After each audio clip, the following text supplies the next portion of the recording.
꽃님이님들 속보입니다. 지금 제도가 많이 바뀌고 있습니다. 이 제도 변화 모르고 넘어가시면 2026년에도 지원 대상에서 또 한 번 밀려날 수 있습니다. 26년 동안 꽃님이님들을 가장 억울하게 탈락시켜 왔던 기준이 드디어 사라집니다. 기준 완화가 아니라 완전 폐지입니다. 저는 25년간 복지제도를 분석해 온 생활복지 연구자 박정훈입니다. 그동안 가족이 있다는 이유 하나로 실제 도움도 못 받으면서 지원에서 제외됐던 분들, 이번 변화는 절대 가볍게 들으시면 안 됩니다. 제가 이 분야에서 일하면서 가장 많이 들었던 말이 뭔지 아세요? 자식이 있으니까 안 된다는 거였어요. 그런데 실제로는 그 자식과 연락도 안 하고 경제적으로 독립된 생활을 하시는데도 말이죠. 이미 동네 행정창구의 문의가 폭증하고 있는 이유도 바로 여기에 있습니다. 소문으로만 들으신 분들도 계실 텐데요. 이건 정말 확실하게 바뀌는 겁니다. 2026년 1월 1일부터 적용됩니다. 예전에 신청했다가 떨어진 분들, 그때 받았던 탈락 통지서 한번 꺼내보세요. 거기에 부양의무자 기준 때문이라고 적혀 있으면 이번에 다시 기회가 생기는 겁니다. 그동안 정말 억울한 일이 많았습니다. 혼자 사시면서 수입도 넉넉하지 않은데 서류상으로만 자녀가 있다는 이유로 계속 거절당한 분들이 얼마나 많았는지 모릅니다. 어떤 분은 자녀가 해외에 나가서 10년 넘게 연락도 없는데 그래도 가족이 있으니까 안 된다는 말만 들으셨대요. 말이 됩니까? 이게 현실이었습니다. 이제 그 벽이 무너집니다. 하지만 알아야 받을 수 있어요. 모르면 또 놓칩니다. 혹시 예전에 한번 떨어진 적 있으신가요? 이 내용 처음 들으셨다면 댓글로 남겨주세요. 며칠 전 제 지인의 어머님 이야기를 들었습니다. 올해 74살이신데요. 혼자 생활하시며 수입도 넉넉하지 않은 분이었습니다. 그런데 딸이 하나 있다는 이유만으로 진료비 지원 대상에서 계속 제외됐어요. 실제로는 그 딸도 본인 생활이 빠듯해서 어머님께 경제적 도움을 드릴 형편이 아니었습니다. 연락도 한 달에 한두 번 정도 통화하는 게 전부였고요. 그러다 보니 몸이 불편해도 병원 가는 걸 참고 넘기는 날이 많아졌습니다. 무릎이 아파서 걷기도 힘든데 진료비가 부담돼서 약국에서 파스만 사서 붙이셨대요. 증상이 나아질 리 없죠. 결국 나중에는 걸을 수조차 없어서 응급실에 실려 가셨습니다. 그때서야 제대로 치료를 받으셨는데 처음부터 지원을 받으셨다면 이렇게까지 악화되지 않았을 겁니다. 이런 상황은 한두 분의 이야기가 아닙니다. 제가 상담하면서 만났던 분들 중에 이런 케이스가 정말 많았어요. 기준표 속 숫자 하나 때문에 스스로 포기해버린 꽃님이님들이 너무 많았습니다. 신청해봤자 어차피 안 될 거라고 생각하시는 거죠. 그래서 아예 시도조차 안 하시는 분들도 계셨고요. 그런데 이제는 다릅니다. 그 기준이 완전히 사라지니까요. 여러분의 생활 방식을 완전히 바꿀 수 있는 중요한 변화입니다. 이 이야기를 끝까지 들어야 전체 흐름을 정확히 알 수 있습니다. 중간에 놓치시면 가장 중요한 실천 시기를 놓칠 수 있어요. 구독과 좋아요 부탁드립니다. 이 채널은 꽃님이님들이 제대로 된 정보를 받고 권리를 찾을 수 있도록 돕는 게 목표입니다. 끝까지 보시면 왜 지금 이 제도 변화가 여러분 인생을 바꿀 수 있는지 분명하게 알게 됩니다. 단순한 제도 설명이 아니라 실제로 어떻게 준비해야 하는지까지 다 말씀드릴 겁니다. 뒤에 나올 준비 방법을 모르시면 제도가 바뀌어도 혜택을 못 받을 수 있습니다. 지금까지 참아온 시간이 아깝지 않으려면 끝까지 집중해 주세요. 이렇게 작은 기준 하나가 삶 전체를 바꿀 수 있습니다. 그래서 이제 그 기준이 무엇이었는지부터 정확하게 짚어보겠습니다. 가족에게 소득이 있으면 실제로 도움을 받지 않아도 받는 것으로 계산하던 기준이 있었습니다. 이게 바로 부양의무자 기준이에요. 쉽게 말하면 내 자식이 돈을 벌고 있으면 나한테 실제로 한 푼도 안 줘도 주는 걸로 간주한다는 겁니다. 말도 안 되는 소리죠? 그런데 이게 26년 동안 그대로 유지됐습니다. 보건복지 관련 연구에서 이 기준이 지원 포기의 가장 큰 원인으로 계속 지목됐어요. 실제로 필요한 사람들이 이 기준 때문에 신청조차 못하고 있다는 겁니다. 제가 만난 72세 김영자 님도 그런 케이스였습니다. 아드님이 서울에서 직장 생활을 하시는데 사실 그 아드님도 본인 생활이 빠듯해서 어머니한테 용돈을 드릴 여력이 없었어요. 그런데 서류상으로는 소득이 있으니까 어머니는 자동으로 탈락이었습니다. 김영자님은 그 사실을 알고 나서 아예 신청을 포기하셨어요. 해봤자 소용없다고 생각하신 거죠. 그런데 문제는 그 이유였습니다. 당뇨가 있으셔서 정기적으로 약을 드셔야 하는데 진료비 부담 때문에 약을 건너뛰는 날이 많아졌어요. 그러다 혈당 조절이 안 돼서 합병증까지 생기셨습니다. 조금만 일찍 지원을 받으셨다면 충분히 관리할 수 있었던 건데 말이죠. 과거에 이런 이유로 탈락하셨던 분들은 그때 받았던 서류를 다시 한번 확인해 두세요. 정확한 탈락 사유가 적혀 있을 겁니다. 거기에 부양 의무자 관련 내용이 있으면 이번에 다시 신청할 수 있는 기회가 생기는 거예요. 기억에만 의존하지 말고 기록을 남겨두는 게 중요합니다. 나중에 재신청할 때 이전 기록이 있으면 훨씬 수월해요.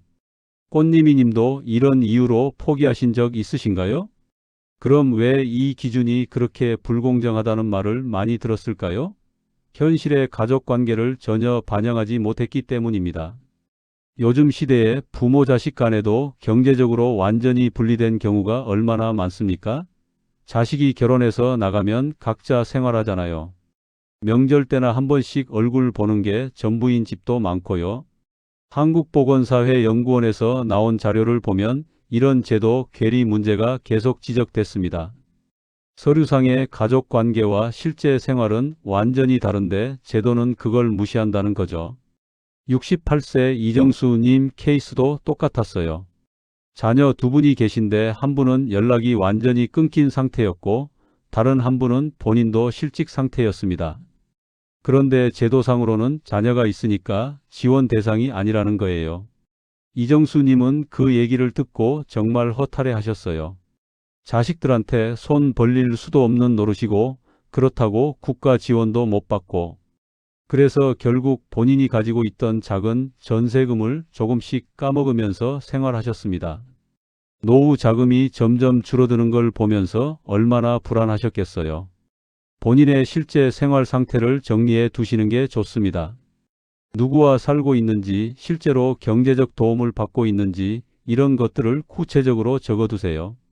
나중에 상담받을 때 이런 자료가 있으면 훨씬 명확하게 설명할 수 있어요. 감정적으로만 대응하면 오히려 불리해질 수 있습니다. 억울한 마음은 이해하지만 차분하게 사실 위주로 정리하는 게 중요해요. 가족이 있다는 이유만으로 억울하셨던 적 있으신가요? 그런데 한 가지 의문이 생깁니다. 다른 복지급여에서는 이미 이 기준이 폐지됐는데 왜 진료비 지원에만 남아 있었을까요? 생계급여나 주거급여에서는 벌써 몇 년 전에 부양의무자 기준이 사라졌어요. 그런데 유독 의료급여에만 이 기준이 계속 유지됐습니다. 해외 복지제도와 비교한 연구를 보면 우리나라만 이렇게 예외적인 구조를 가지고 있었다고 해요. 선진국들은 대부분 개인 단위로 지원 여부를 판단하는데 우리만 가족 단위로 봤던 거죠. 75세 박순덕 님이 딱 그런 케이스셨습니다. 생계급여는 받을 수 있는데 의료급여는 안 된다는 거예요. 똑같은 사람인데 급여 종류에 따라 기준이 다르다는 게 말이 됩니까? 박순덕 님은 그 사실을 알고 나서 정말 혼란스러워 하셨어요. 생활비는 지원받는데 병원비는 본인이 내야 한다니 이게 뭔가 싶으셨대요. 그래서 병원은 최대한 안 가려고 하셨고 결국 작은 병이 큰 병으로 키우셨습니다. 전체 급여 종류를 함께 점검하시는 걸 추천드립니다. 한 가지만 보고 전체를 판단하면 안 돼요. 의료급여는 안 돼도 다른 지원은 가능할 수 있고 반대의 경우도 있습니다. 그리고 한 가지 급여에서 떨어졌다고 해서 아예 포기하지 마세요. 다른 지원 제도도 알아보시면 도움받을 길이 있을 수 있어요. 본인 상황을 정확히 알고 계신가요? 지금까지 왜 이 기준이 문제였는지 말씀드렸습니다. 가족이 있다는 이유만으로 실제 생활과는 상관없이 26년 동안 수많은 꽃님이님들을 탈락시켜 왔던 기준이었어요. 이제 그 기준이 어떻게 바뀌는지, 그리고 무엇을 새로 조심해야 하는지 이어서 자세히 말씀드리겠습니다. 2026년 1월부터 가족에 소득을 끼워 넣던 부양의무자 기준이 완전히 사라집니다. 이건 정말 중요한 변화예요. 완화가 아니라 폐지입니다. 자녀가 있든 없든, 그 자녀가 돈을 벌든 말든 이제는 오직 본인의 소득과 재산만 봅니다. 그동안 가족 때문에 탈락했던 분들한테는 정말 큰 기회인 거죠. 하지만 여기서 주의하실 점이 있습니다. 본인 소득과 재산 기준은 그대로 유지됩니다. 부양의무자 기준만 없어지는 거지 다른 기준까지 다 없어지는 건 아니에요. 그러니까 내 소득이 기준선보다 높으면 여전히 대상이 안 됩니다. 이 부분을 헷갈려 하시는 분들이 많아요. 가족 기준이 사라졌다고 해서 누구나 다 받을 수 있는 건 아니라는 거죠. 내 소득 수준을 미리 계산해 보시는 게 중요합니다. 국민연금이나 기초연금 같은 걸 받고 계시다면 그게 다 소득으로 잡혀요. 재산도 마찬가지고요. 집이 있거나 예금이 있으면 그것도 기준에 포함됩니다. 정확한 금액은 매년 조금씩 바뀌니까 해당 시점의 기준을 확인하셔야 해요. 지금 본인 기준으로 가능성이 있다고 보시나요? 그리고 또 하나 중요한 게 있습니다. 과거의 부양의무자 기준 때문에 탈락했던 분들도 다시 검토 대상이 됩니다. 이게 진짜 핵심이에요. 예전에 한번 떨어졌다고 해서 끝난 게 아니라는 겁니다. 새로운 기준으로 다시 판단하니까 재신청할 수 있어요. 다만 자동으로 적용되는 건 아닙니다. 이 부분을 꼭 기억하세요. 정부에서 알아서 연락 와서 이제 가능하다고 알려주는 게 아니에요. 본인이 직접 다시 신청해야 합니다. 그러니까 과거 탈락 이유가 부양의무자 기준이었다면 2026년 되면 꼭 다시 상담받으러 가셔야 해요. 시기를 잘 맞춰서 상담을 준비하시는 게 좋습니다. 2026년 1월에 바로 신청하려면 미리미리 서류를 챙겨 두셔야 해요. 갑자기 가서 되냐고 물어보면 서류가 없어서 못하는 경우가 많습니다. 주민등록 등본, 가족관계증명서, 소득증명서류 이런 것들을 미리 준비해 두세요. 예전에 언제 탈락하셨나요? 그때 서류가 남아있으면 다시 활용할 수 있습니다. 그런데 여기서 또 한 가지 새로운 변화가 생깁니다. 기준이 완화되는 대신에 관리도 강화됩니다. 과도하게 외부 진료를 이용하는 경우에 대한 관리 기준이 새로 생겨요. 이게 무슨 말이냐면 의료급여를 받으면서 필요 이상으로 병원을 자주 다니거나 과도하게 약을 처방받는 경우를 관리하겠다는 겁니다. 일반적인 수준의 병원 이용은 전혀 문제 없습니다. 아프면 당연히 가야죠. 정기적인 진료도 물론 필요하고요. 여기서 말하는 과도한 이용이란 정말 극단적인 케이스를 말하는 거예요. 한 달에 수십 번씩 응급실에 가신다거나 필요하지 않은 검사를 반복해서 받는다거나 이런 경우를 말합니다. 불필요한 병원 방문 습관이 있으신지 한번 점검해 보세요.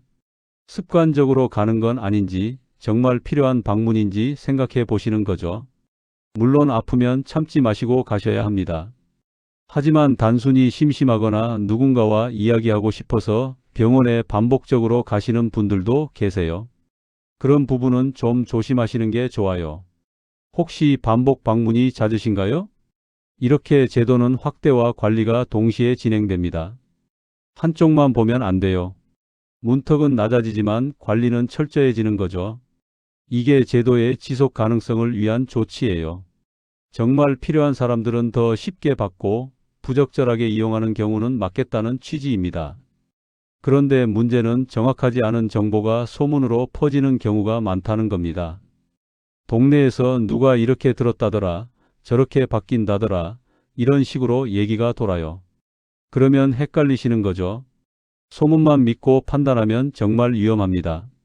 잘못된 정보로 신청 시기를 놓치거나 반대로 안 되는 걸 된다고 착각할 수도 있어요. 공식 안내만 기준으로 삼으셔야 합니다. 보건복지부나 국민건강보험공단에서 나온 자료, 주민센터나 동사무소에서 주는 공식 안내문 이런 것만 믿으세요. 인터넷에 떠도는 얘기나 지인들한테 들은 소문은 한 번 더 확인하시는 게 좋아요. 정보를 어디서 얻고 계신가요? 믿을 만한 출처인지 꼭 확인하세요. 지금까지 2026년부터 달라지는 핵심 내용들을 말씀드렸습니다. 부양 의무자 기준 폐지, 재신청 기회, 본인 기준 유지, 과도한 이용 관리, 이 네 가지가 핵심이에요. 하나도 빠뜨리지 말고 다 기억하셔야 합니다. 이제 오늘 이야기 전체를 정리해서 마무리하겠습니다. 오늘 말씀드린 핵심은 단순합니다. 그동안 꽃님이님들을 막아왔던 가족 기준은 현실을 전혀 반영하지 못한 오래된 상식이었습니다. 자식이 있으면 무조건 도움받을 거라는 가정, 가족은 당연히 서로 부양한다는 가정, 이런 게 전부 틀렸다는 게 증명된 거죠. 실제 생활을 보면 가족 간에도 경제적으로 완전히 분리된 경우가 얼마나 많습니까? 연락도 뜸하고 도움도 못 주는데 서류상으로만 가족이라는 이유로 지원을 막았던 겁니다. 이게 26년 동안 계속됐어요. 그동안 얼마나 많은 분들이 억울하게 탈락하셨겠어요. 그 기준이 드디어 사라지면서 진짜 필요한 사람에게 길이 다시 열립니다. 2026년 1월부터는 오직 본인의 상황만 봅니다. 내 소득이 얼마인지, 내 재산이 얼마인지 이것만 기준이 돼요. 가족은 더 이상 신경 쓰지 않아도 됩니다. 반대로 제대로 알지 못하면 여전히 놓칠 수 있습니다. 제도가 바뀐다는 소식은 들었는데 구체적으로 어떻게 해야 하는지 모르면 기회를 날리는 거예요. 자동으로 적용되는 게 아니니까 본인이 직접 움직여야 합니다. 재신청해야 하고 서류도 챙겨야 하고 시기도 잘 맞춰야 해요. 잘못 관리했을 때 위험도 분명히 있습니다. 지원을 못 받으면 의료비 부담이 계속 크죠. 작은 병을 방치하다가 큰 병으로 키우는 경우도 많고요. 제때 치료받지 못해서 합병증이 생기거나 건강이 급격히 나빠지는 분들을 많이 봤습니다. 경제적 부담도 부담이지만 건강을 잃으면 더 큰 문제잖아요. 제대로 관리했을 때 효과는 정말 큽니다. 정기적으로 병원 다니면서 건강을 챙길 수 있어요. 약값 걱정 없이 제대로 된 치료를 받을 수 있고요. 무엇보다 마음이 편해집니다. 병원비 때문에 스트레스 받지 않아도 되니까요. 건강도 지키고 경제적 부담도 줄이고 일석이조죠.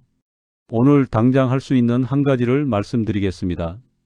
과거에 왜 탈락했는지 그 이유를 종이에 적어보세요. 언제 신청했고 어떤 이유로 떨어졌고 그때 받았던 서류는 어디에 있는지 이런 걸 정리하는 겁니다. 기억만으로는 부족해요. 나중에 재신청할 때 이 기록이 큰 도움이 됩니다. 그리고 본인의 현재 소득과 재산도 대략 계산해 보세요. 국민연금 얼마 받는지, 기초연금 받고 있는지, 예금은 얼마나 있는지, 집은 본인 명의인지 전세인지 이런 것들을 파악하는 겁니다. 이게 준비의 첫걸음이에요. 막연하게 되겠지 안 되겠지 생각만 하지 마시고 구체적으로 따져보세요. 꽃님이님 생각은 어떠신가요? 이번 변화 기대되시나요? 아니면 아직 걱정되시나요? 기대되신다면 어떤 부분이 가장 기대되는지, 걱정되신다면 어떤 부분이 불안하신지 댓글로 남겨주세요. 여러분의 이야기를 듣고 싶습니다. 다음 영상에서 뵙겠습니다.